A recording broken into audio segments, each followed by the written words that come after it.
Paistipu ngadu ilmu nya wajib ngajak pasini angleng anu ngalenean opak anu emprak-emprakan ranginang semu karenang kolontong boboroholan saroji jeung saroja yang syarikeun mas pupuntir metak dina kiwari mah dina zaman kiwari temongkeun jasa boka negara boka bangsa malahan cek paribasa oge gajah matina gadingan maung Kang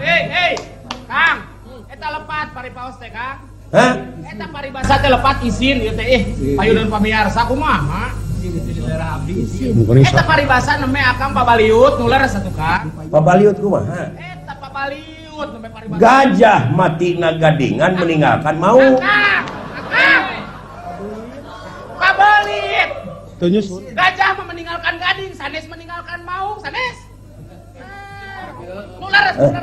sok sing-sok bejaan nu balik dah kumaha enak kumana bejaan manurang mah teu bisa sing-sok ana bejaan Kieu ya Kang nyarioskeun paribasa teh sing-sok gajah paeh ninggalkeun gading jurig sia meniru was aing itu yang tekan paribasa teh maung paeh ninggalkeun belang